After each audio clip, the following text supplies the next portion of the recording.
Hi guys, welcome back to my channel. তো আজকে একটা নিউ রেসিপি নিয়ে তোমাদের সাথে চলে এসেছি।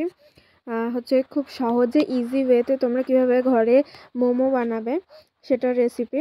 তো চলো ভিডিওটা স্টার্ট করা যাক।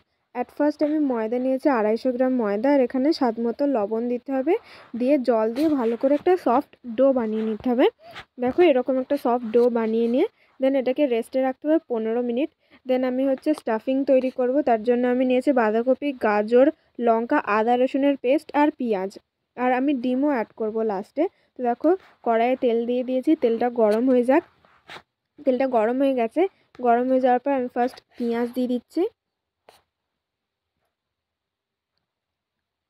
পেঁয়াজের পর লঙ্কা, বাঁধাকপি, গাজর সব কিছু আমি অ্যাড করে দিচ্ছি। অ্যাড করে হচ্ছে ভালো করে ফ্রাই করে নিতে হবে হালকা হাতে 3-4 মিনিট, 5 মিনিট মতো তোমরা ফ্রাই করলে হয়ে যাবে। দেন তারপরে হচ্ছে ডিমটা আমি অ্যাড করব। দেখো ভালোভাবে আমি নেড়ে চেড়ে ফ্রাই করে নিচ্ছি, যাতে বাঁধাকপির যে কাঁচা গন্ধটা সেটা চলে যাবে। দেন আমি হচ্ছে একটু নুন অ্যাড করছি আর হচ্ছে হলুদ অ্যাড করছি, ব্যাস আর কিছু লাগবে না, জাস্ট এতটুকু দিলেই হয়ে যাবে। দেন আমি হচ্ছে এরপরে 2টো ডিম নিয়েছি বাটিতে, নুন দিয়ে আর একটু হলুদ দিয়ে ভালোভাবে আমি ডিমটাকে ফেটিয়ে নিচ্ছি। দেন দেখো ভালোভাবে ফেটিয়ে নিয়েছি। ফেটিয়ে নেওয়ার পর এটা ওই স্টাফিংয়ে যেটা কড়াইতে ছিল তার উপরে ঢেলে দেবো। দেন আবার ভালোভাবে 3-4 মিনিট ভালোভাবে নেড়ে চেড়ে আমি এটাকে রেডি করে নেব। যখন একদম ঝুরঝুরে হয়ে যাবে তখন বুঝতে পারবে যে হয়ে গেছে, একদম রেডি। তো আমি এইভাবে খেতে বেশি পছন্দ করি, শুধু ভেজ বা শুধু এগ মোমোর থেকে দুটো একসাথে মিশিয়ে দিলে অনেক বেশি টেস্ট লাগে। তো সেই কারণে আমি এই রেসিপিটা আজকে তোমাদের সাথে শেয়ার করছি, তোমরা ট্রাই করে দেখতে পারো, অনেক ভালো লাগে।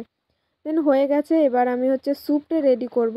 তার জন্য আমি সেম জিনিসই নিয়েছি, শুধু এখানে আদা রসুনের পেস্টটা যাবে না, বাঁধাকপি, ক্যাপসিকাম আর বিনস আর হচ্ছে গাজর আর লঙ্কা, আর কোনো মশলা যাবে না এতে, শুধু লবণ দেব আর হচ্ছে একটুখানি ব্ল্যাক পেপার দেবো, black pepper powder, sorry black pepper না, ব্ল্যাক পেপার পাউডার দেবো। দেখো ফার্স্টে আমি হচ্ছে ভালোভাবে ভেজে নিচ্ছি এটা 2 মিনিটের মতো। তারপর হচ্ছে 1 লিটার জল অ্যাড করেছি।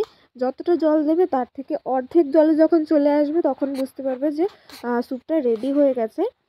তো আমি জলটা দিয়ে দিলাম, আমার জলটা একটু কম মনে হয়েছে তাই আমি পরে আবার একটু জল দিয়েছি, জল অ্যাড করেছি। দেন আমি হচ্ছে লবণ দিয়ে এটাকে ঢেকে দেবো, ভালো করে নাড়িয়ে এটাকে এবার ঢেকে দেবো।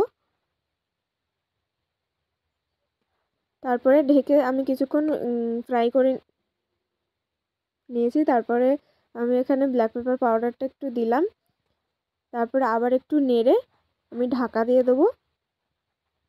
এইভাবে 10 থেকে 15 মিনিটের মধ্যে এটা রেডি হয়ে যাবে। দেখো জাস্ট আমি ঢাকাটা তুলতে গিয়ে আমার হাত কাঁপছিল।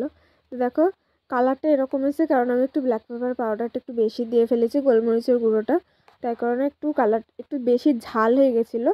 তো তোমরা যারা ঝাল পছন্দ করো তারা একটু বেশি দিতে পারো নিজেদের টেস্ট মতো। দেন আমি একটা ডিম ফেটিয়ে নিয়েছি, নিয়ে সাথে সাথে দিচ্ছি। আমার এক হাতে ক্যামেরা ছিল তাই আমি আর এক হাত দিয়ে নাড়াতে পারছিলাম না। যখন আর কি ডিমটা দেওয়া হবে এক হাত দিয়ে ডিমটা ছাড়বে আর এক হাত দিয়ে স্যুপটাকে নাড়তে হবে, নাহলে ডিমটা লাংস হয়ে যাবে, মানে শক্ত হয়ে যাবে, সেদ্ধ সেদ্ধ হয়ে যাওয়ার মতো। আমারও কিছু হয়েছিল, কিছুটা ডিম আমি ভালোভাবে কেটে নিয়েছি, তারপরে নাড়িয়ে নাড়িয়ে। তো দেখো গাইস এবার রেডি হয়ে গেছে স্যুপটা। এবার হচ্ছে মোমোটা স্টিম করছি। এটা একটা জুগাড়ু আইডিয়া, স্টিম করার মোমো। আমার বাড়িতে স্টিমার নেই আর ওই ফুটো থালাটাও নেই, যে কারণে আমি এইভাবে স্টিম করছি। দেখো বাটি দিয়ে ঢেকে দিয়েছি, এইভাবে 5 থেকে 10 মিনিটের মধ্যে রেডি হয়ে যাবে মোমোটা।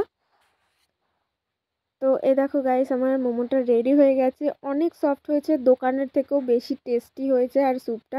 আর তোমরা চাই মোমোর শেপ দেওয়ার একটা আমি ভিডিও আলাদা তৈরি করেছি, সেটা ওয়াচ করতে পারো। আর ভালো লাগলে লাইক কমেন্ট শেয়ার সাবস্ক্রাইব করে দিও। দেখা হচ্ছে পরের ভিডিওতে।